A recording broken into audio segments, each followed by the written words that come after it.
Nobody is born knowing how to sing. Michael Jackson, Sam Smith, Beyonce, Adele.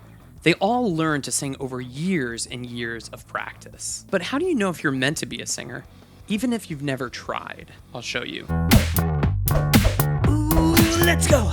I run into students all the time that are convinced that they will never be a great singer. And this frustrates me to no end because I firmly believe that anybody can learn how to sing. I mean, with any other skill, people understand that years and years of practice and skill have to go into it to develop it. Tiger Woods wasn't born a golfer, and Ed Sheeran wasn't born a singer. They learned over years of practice. Just check out this quick clip of Ed Sheeran singing when he was younger. When people say artists are born with talent, you're not. You have to really learn and really practice. This is me playing guitar and singing. I'm going to put it into my mic like this.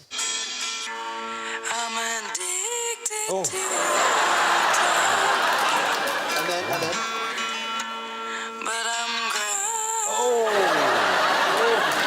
I mean, he's off pitch, his voice is cracky and strainy, and now look where he is. No matter who you look at, even the most talented singers learned over years of practice. But at the same time, almost any singer you can name received the right training, guidance, and encouragement along the way. So what are some ways that you can tell if you actually have what it takes to become a singer? Or at least give singing a real shot? Today, I want to tell you 3 quick stories from my own life, which gave me clues that I would eventually become a singer. See if any of them resonate with you and give you the encouragement that you need in order to give this a real try and become the singer you're meant to be. Okay, I'm 15 years old. I'm living in Cincinnati on the Kentucky side of the border, and I am just a total nerd in high school. My best friend, Brian Carruthers, is the drummer in all the punk bands in our neighborhood. So because I'm obsessed with music and playing guitar and punk music, I pretty much follow him around to doing whatever he's doing. Hanging out in his basement, watching other people rehearse, just always dreaming that I could actually step in one day. Well, one day, Brian's in the Screamo band, and he knocks on my door and tells me, hey, you know, our singer for this band that I'm playing in can't play this gig that we booked. Is there any way that you could do it? Now, keep in mind, I had no idea how to sing, but I learned kind of how to scream sing intuitively. So of course I said yes. We practiced insanely hard every day, and for me, I mean, I was totally overwhelmed with memorizing lyrics,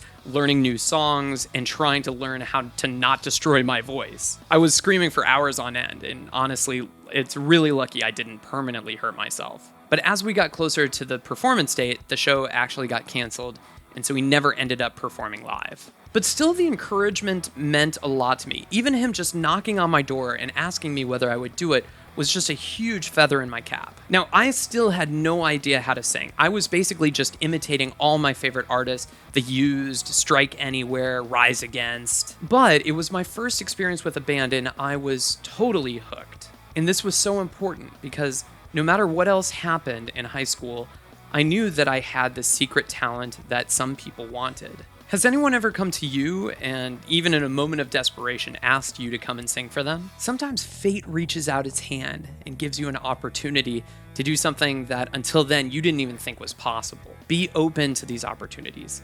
Sometimes all it takes is one performance. 6 years later, I'm 21 and I've just quit my career in advertising to go back to singing and songwriting again. And I actually quit because I realized that if I was going to work so hard for something, it was going to be for myself and not someone else. So for the first time in my life, I started writing songs for real, and I started singing and playing every single day. And pretty early on, I started playing in the local train stations. In San Francisco, it's the BART train stations. I did these performances because I wanted to kill my fear of performing on stage. In my songs, my singing, it was awful. People would throw stuff at you and yell stuff like, "Get a job!" But one day, these 2 guys were passing me by and they slowed down and they said how great I sounded. One of the guys got really quiet, really serious, and told me that one day, a black limo would be passing me by as I was performing, and it would slow down, and inside there would be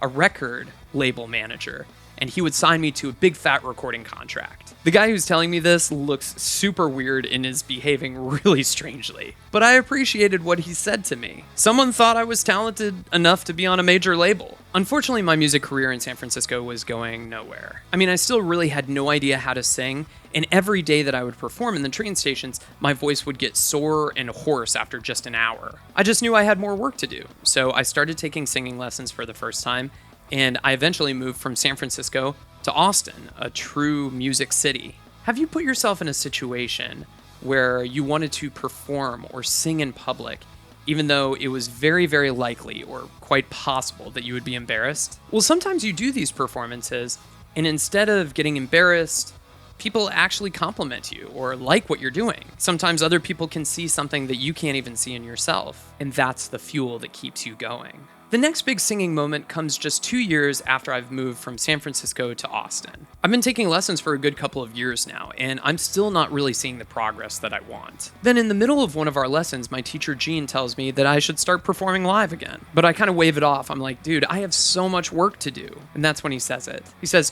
you could be the lead singer for somebody. There's so many bands in Austin. I mean, at first I kind of took that as like a little bit of a diss, like, hey man, you're pretty bad, but you could probably be up front for somebody. But after a little bit, I kind of let that insecurity go, and I let the compliment sink in. Prior to this, I had zero confidence. And from hearing Gene's other singers while I was sitting in the waiting room, I knew that I was never going to become a singer. But with Gene's encouragement, I decided to keep starting more bands because I knew I had to put into practice what I was learning in the studio if I ever wanted to become a real singer. Many of my students stay in the practice room for years and endlessly self-critique themselves. And while it is truly terrifying, you really do have to perform in order to learn how to put what you're learning in the studio into practice. Have you ever had a singing expert, someone whose opinion really matters to you, tell you that you have what it takes to become a singer? It's amazing how little confidence we have in ourselves sometimes, but occasionally hearing it from another person is all that it takes. And an expert tells you, hey man, you're on the right track. The main difference between the people that dream about being a better singer and the ones that actually do it is this: finding encouragement at the right times. It's this encouragement that keeps you practicing and keeps you working and improving your voice, even if you don't have faith in yourself. And the more practice and experiences you have, the more you'll get the feedback that you're on the right track, and so on and so on. Now you've heard my stories. What about yours? When was the time that you knew you had what it takes to become a singer? And if you're not sure yet, that's totally fine.